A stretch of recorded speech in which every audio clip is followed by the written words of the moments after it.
Salut les graisseux, aujourd'hui vidéo astuce minute.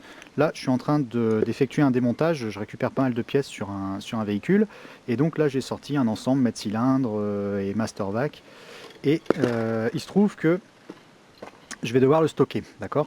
Alors la grosse difficulté quand on va stocker ce type de pièces, c'est que si on a de l'air ambiant lors de la période de stockage qui rentre à l'intérieur de ces mètres cylindres, bah souvent au bout d'un an, 2 ans, 3 ans, quand on va remettre la pièce en service, eh bien on se trouve face à une pièce qui est complètement grippée, hors d'usage, parce que l'air est rentré au niveau de la pièce, parce que vous avez l'ensemble de l'huile qui s'est égouttée, tout ça. Donc vous avez certaines personnes qui, en démontant ce type de pièce, se contentent de défaire ici au niveau des canalisations rigides et puis d'obturer plus ou moins au niveau des bouchons. Bon, moi je ne fonctionne pas de cette façon là parce que là sur le véhicule j'ai eu la possibilité de faire un choix. En général les conduites, si elles sont en bon état, j'essaye de les sauver, mais il faut savoir que des conduites de toute façon vous pouvez toujours les faire refaire, ça c'est pas un gros problème.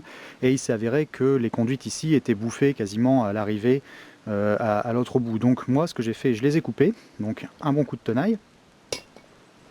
J'ai complété ici au niveau du niveau afin d'avoir vraiment un réservoir qui déborde, qui a vraiment un ras-bord, comme ça vous n'avez pas d'oxygène qui peut rentrer de ce côté là. Et ce que vous allez faire maintenant, avant de le stocker, on va écraser la conduite. Alors qu'est-ce que je vais faire? Je vais écraser à partir d'ici et je vais rechasser. Donc là vous voyez, on a par exemple de l'huile qui est en train de l'huile hydraulique, donc du liquide DOT3, DOT4, peu importe, qui est en train de s'échapper, du liquide de frein. Donc moi je vais écraser la conduite, voilà, comme ici. Et à partir de là, je vais remonter. Et je vais chasser le restant de liquide contenu.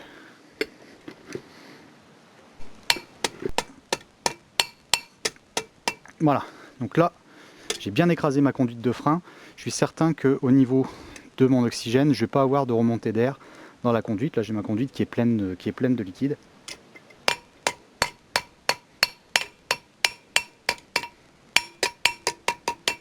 Voilà.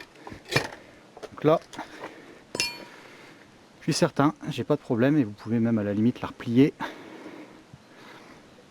en vous assurant bien que vous n'avez pas une prise d'air qui est en train de se faire par ici. Voilà, et moi je vais pouvoir le stocker comme ça. Et la prochaine fois, si jamais je suis amené à le remonter sur un véhicule, eh bien il me suffira ici de défaire au niveau de la conduite rigide, au niveau de l'entrée, et puis je vais venir me rebrancher avec mes canalisations, soit du véhicule ou alors des canalisations neuves qui ont été refaites sur mesure. Voilà, astuce minute, quand j'ai l'occasion, bah, je vous en présente. Voilà, n'hésitez pas à faire un tour sur la chaîne, il y a pas mal d'autres choses. A plus.